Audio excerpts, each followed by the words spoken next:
Assalamu alaikum. Hello everyone and welcome to the Practical English brand.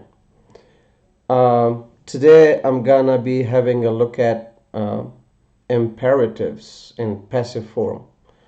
I'll be explaining this grammatical point in a very simple way, and I hope you will stay with me till the end of this lesson. Let's start it with Bismillahir Rahmanir Rahim. So keep in mind that we have two types of imperative sentences. When you order somebody, so that person is in front of you, there is no tense. There isn't the idea of tense when we use imperative sentences. It's always like present time. The person is in front of you. I mean, there are exceptional cases. I'm not talking about that when you change it to direct and indirect. I mean, speech or, I'm just talking about, imperative sentences. So we have positive imperative sentences and we have negative imperative sentences. So the fact that the subject is known, because when you order somebody, that person is in front of you, and obviously the pronoun is you, it's known, it's clear. Most commonly, it's not used. I mean, in imperative sentences, the subject is kind of hidden. It's not used, okay? So for first, I'm gonna explain positive imperatives, like how you can change positive imperative sentences to passive form, and then on the next slide, I'm gonna explain negative imperative sentences. So look at the first example: paint the wall. Okay, so obviously, I mean, the subject is you. You paint the wall, but the subject is not mentioned. It's kind of hidden here. Okay, it's just clear, it's obvious, like when you tell someone, when you order somebody to do something, so that person is in front of you, the subject is you. Okay, so you paint the wall, but it doesn't sound good like saying you paint the wall. Okay, so paint the wall.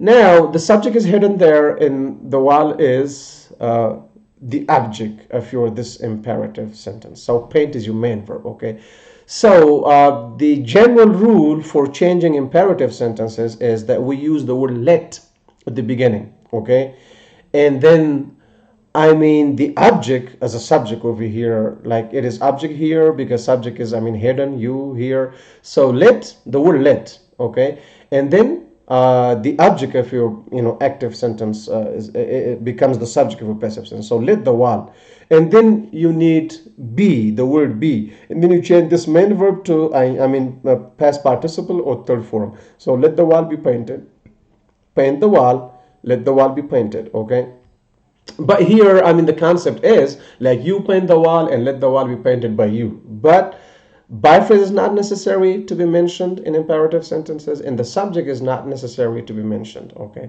this is how it has become common among native speakers, not using, I mean, the subject, not mentioning the subject in imperatives. I hope the concept is clear. So now look at this example. Close the door if you don't mind. Close the door if you don't mind. Obviously, you close the door if you don't mind, right? So now I'm going to use the word let. It's pretty easy, pretty easy. Just use the word let and then bring the object of your, active sentence as a subject here. So let the door. And then bring the word be. And then change this main verb to past participle third form. So closed. So let the door be closed if you don't mind. Okay. Now, negative imperatives. Only don't. I mean the negative form of principal auxiliary verb do. Don't is used at the beginning. Not doesn't, not didn't, nothing else. Only don't can be used at the beginning of negative imperative sentences. Okay, why? Because your subject is you. And with you, with the subject you, we use do or don't, okay, in negative. So, don't break his heart. Don't break his heart. So you don't break his heart. I mean, the subject is there, it's hidden, right? Okay, so now what you do, you again, in negative imperatives, again you bring the word let, and his heart, which is, I mean, the object over here, you bring it as a subject here after the word let his heart. And not be, I mean, in affirmative imperative you use only be, but here in negative imperatives you use not be, and then change this main verb break to past participle of third form, broken. So let his heart not be broken. Don't break his heart. Let his heart not be broken. So now, like, you don't break his heart and let his heart not be broken by you, but by phrase is hidden here and the subject is hidden here. I mean, they're not necessary to be mentioned. Okay, now don't look at me so much. Don't look at me so much. No change. I mean, this sentence is not changeable. I've said this many times before in my previous lessons. If your main verb of the active sentence doesn't take the object directly and there's a preposition between your main verb and object, that sentence is not changeable from active to passive form. Okay, why? Because the verb is intransitive. I mean, it's not transitive, it's intransitive. It doesn't need, I mean, the object. Okay, so therefore that sentence is not changeable.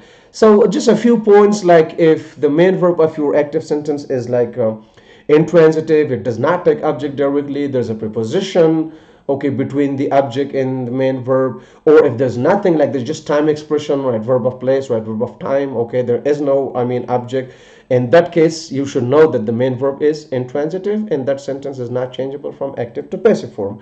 And one more thing, if the main verb of your active sentence is like not action verb, it is not action verb, it is like a stative verb, it's like a state verb, it shows a state or condition, not action. Okay, for example, I like you and you are liked by me. See, it doesn't sound good. So those kind of sentences are not changeable from active to passive form. I hope this point is clear too. So don't look at me so much. No change, no change. Okay, not be looked at by you so much. I mean, that doesn't make any sense. It doesn't sound even correct. So I hope you got the point. Have a great time for now, and bye bye.